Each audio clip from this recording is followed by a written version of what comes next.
los libros que ella publicó, no fueron muchos.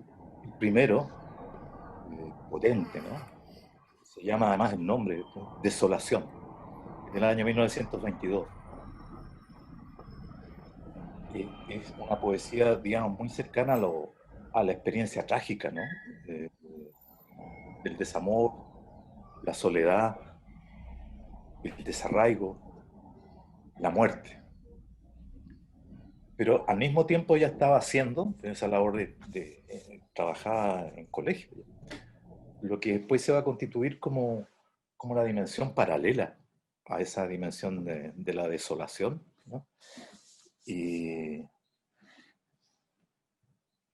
aparece ahí la poesía para niños, rondas, canciones, eh, con una sensibilidad que ahora yo empiezo a entender que es del mundo popular, ¿no? O sea, es una infancia que está mirada desde ese lugar, ¿no?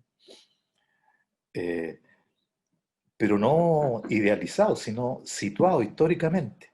O sea, porque la Mistral sabía que ella era mestiza y se aceptaba en tanto esa condición en todo el proceso que significaba lo que ella hacía. Entonces, diría que hasta, hasta que ella murió, lo, lo que se musicalizó de su poesía, acá en Chile al menos, que eso fue el tiempo que yo logré como pesquisar un poco, o sea, todo lo que pude, está concentrado en esos dos poemarios, el Desolación del año 1922 y Ternura, que publica en México o acá simultáneamente en el año 1924. Pero en ese momento ella ya sabía, comenzó su largo destierro, ¿no? Su errancia, como llama por ahí otro poeta que es muy experto en ella. Se establece en México y bueno, nunca regresó. Y es porque sintió un rechazo fortísimo, la Mistral, eh, a su planteamiento, yo creo, ¿no? A su actitud, ¿no? Ujú. Bueno, y entonces, tu pregunta, eso se va a plantear como en dos vertientes. Una muy densa musicalmente, em, que es un poco como cercano a lo que la canción de arte, ¿no? Canto y piano.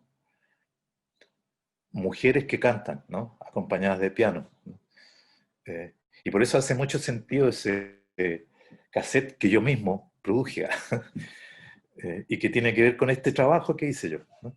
Y justo estaba Carmen Luisa Letelier ahí por familia, ella es muy próxima a esa aura poética ¿sí? que hay. Eh, y Elvira Savi está preparando eso, así que bueno, se armó ese cuento. Que a mí me parece que ese es un corpus así intenso que hay, ¿no? Donde está justamente obras de Alfonso Letelier, padre de Carmen Luisa, y compositores de esa época como Domingo Santa Cruz, René Amengual y varios otros, ¿no? Incluso Alfonso Lem, ¿ah? Eh, bueno, y lo otro eran estos cantos que están, donde está palpitando esa visión de la infancia de la Mistral. Entonces, son también canciones simples en general, eh, o hechas para coro, y muchas pensadas como que fueran posibles de ser cantadas, ¿no? Por profesionales, ¿no? Y muchas rondas, etcétera, pero también cosas más elaboradas en discurso, pero para coro, o sea, una música vocal más colectiva, creo yo que había. Y muchas de esas otras rondas también fueron tomadas por muchos músicos, hicieron canciones, ¿no? Acompañadas con piano en general, ¿no? Eso era el universo que se logró plasmar así musical para esa poesía de la Mistral. Mira, hay incluso en muchos otros lugares esas mismas poesías se musicalizaban. Miedo, Meciendo, etcétera, que eran ese poemario que circuló por toda Hispanoamérica. Carlos Guastavino, por ejemplo, comenzando cuando se va de Santa Fe, ¿no? a la capital, ¿no? A Buenos Aires, ¿no? Guastavino año 40, 41 por ahí, eh, compone varias piezas muy hermosas, ¿no? En esa poesía para niños que hizo la... Y eso era lo fundamental. Precisamente Alfonso Letelier fue el que se fue como más en la volada más profunda, diría yo, ¿no? Respecto a, esta, a esa poesía así como de tan desolada, así, ¿eh? De los sonetos de la muerte, ¿no? Y hace una obra que es casi como una sinfonía, ¿no? Si uno la piensa en términos de Mahler, ¿no? Como estos líderes para orquesta enormes. Eh, toma los tres sonetos, tiene una larga relación epistolar con Gabriela Mistral, se conocen, o sea, como que ahí hay un punto de encuentro muy importante, creo yo, ¿no? En el caso de Alfonso Letelier. Y hace una obra para soprano, o no sé, pero voz de mujer y orquesta. Y eso va a quedar, eso es como yo diría, como, ¡guau! O sea, como que se plantea muy claramente ahí una línea de trabajo composicional que queda como un referente. Y eso ocurre en el año 49. O sea, ya en la década del 50 ya no pasaron cosas de ese tipo con la poesía de la Mistral, en el caso de los compositores. Ahí aparece Neruda, ¿no? Y por eso que yo creo, Manuel, que es interesante pensar así la cosa. Creo que hoy día sí hay una mejor lectura de la poesía de la Mistral. Conciencia ecológica, conciencia de la diversidad cultural, eh, conciencia de eso, pero en nosotros mismos, ¿no? No como algo que está fuera de uno. Y el lenguaje, porque descoloca el lenguaje que ella usa, ¿no? Es como un lenguaje medio arcaico, con una construcción que de repente, bueno, y los que han estudiado su obra justamente se las han tenido que arreglar para ver que había un sistema, ¿no? De codificar sus propias experiencias, pero también no es solo su experiencia en el Valle del Elqui, que la acompaña toda la vida, sino sus viajes espirituales. O sea, es una mujer que desarrolló una espiritualidad que yo te diría que era como de avanzada en la época, así como de conectarse, esa cosa como de las culturas que habían en América antiguas, ¿no? Conectarse con el mundo, ¿no? Como cosmos, ¿no? Eso había en la Mistral, y todos la veían siempre como una profesora, así como, ¿no? Eh, piececitos de niño y todo ese cuento, ¿no? Era Eh, realmente un pensamiento complejo el que había ahí.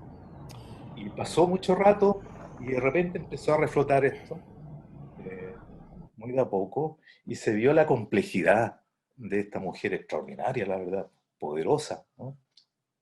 Fuerte, ¿no? Porque en Mistral hay un registro de otra naturaleza, de otra densidad y, y que tiene otras posibilidades de comunicarse.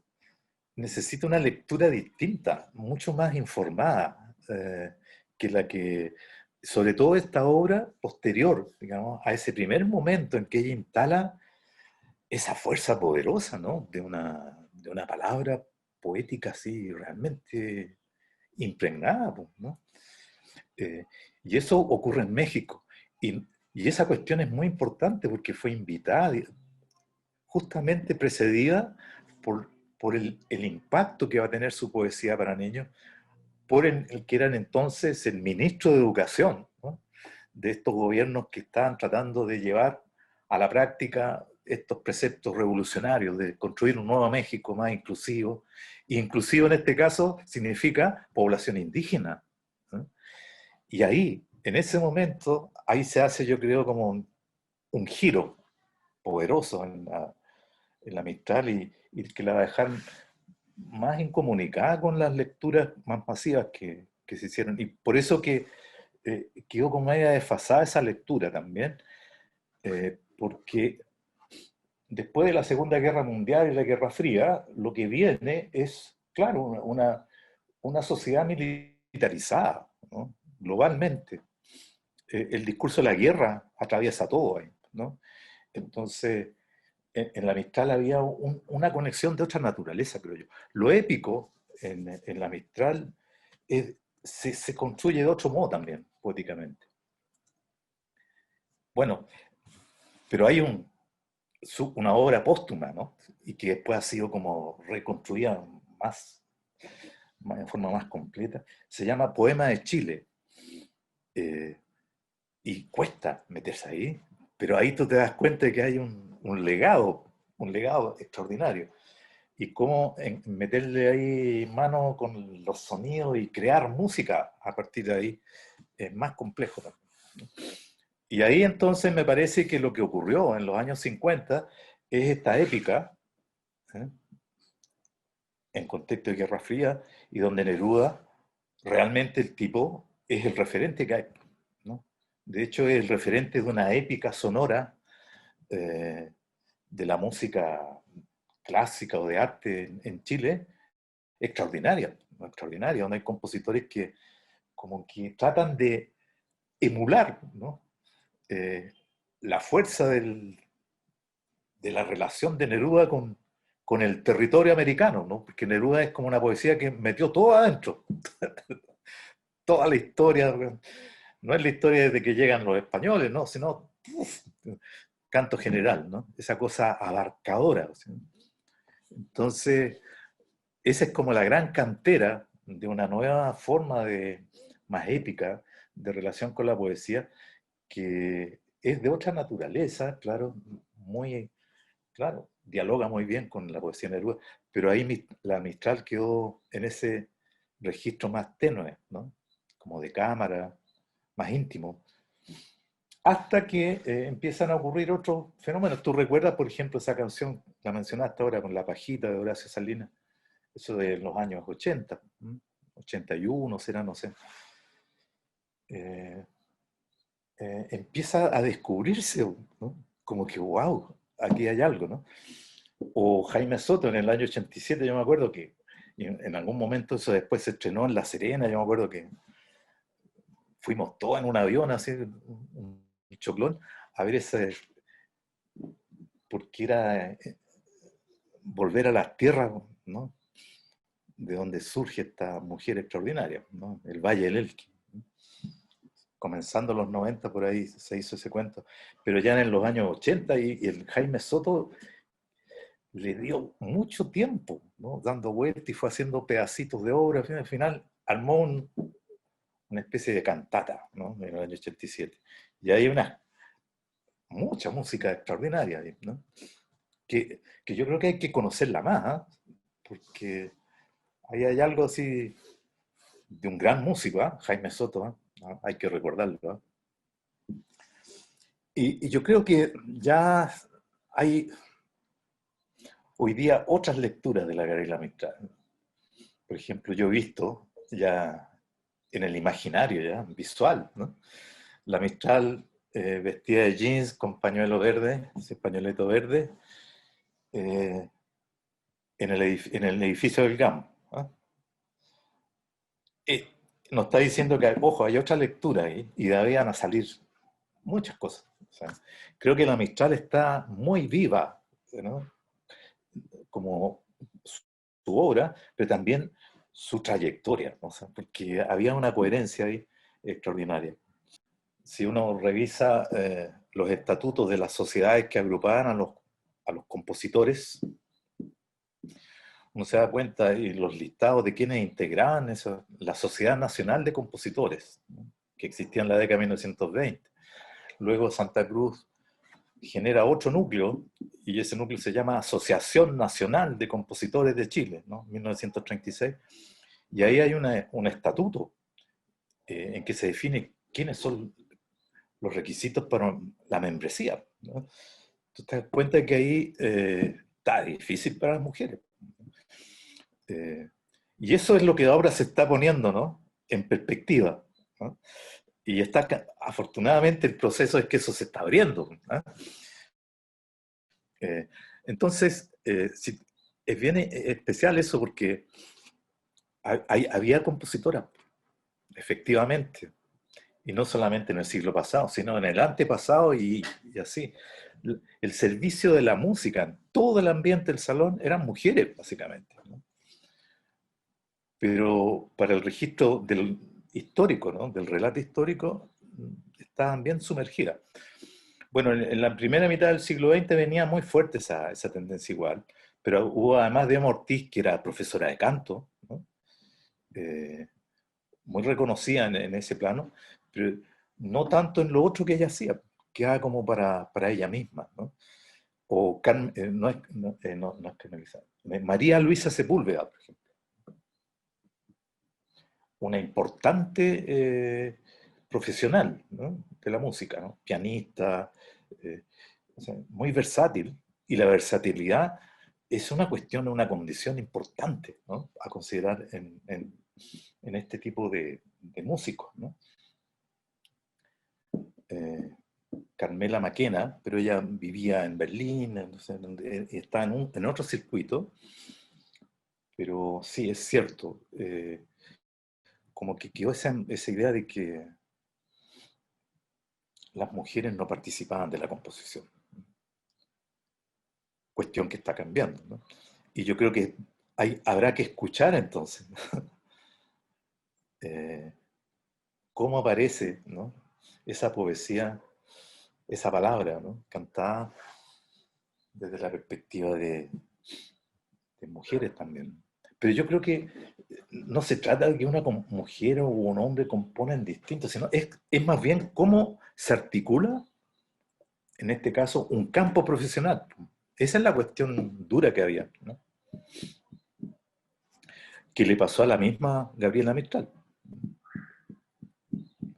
Em, Yo creía que, además de leer la poesía de la Mistral, yo creo que hay que leer lo que fue su manera de relacionarse e ir generando redes, cartas, cartas interminablemente, escribiendo cartas, ¿no? Esa red que ella armó, que es como casi como el símil de tejera de una trama, eh, es la que le permitió a ella generar, digamos, ¿no? La posibilidad de instalar su obra, romper barreras. Y por eso Ya, que yo creo que en ella todavía tenemos muchas cosas que aprender, ¿no? Que conocer,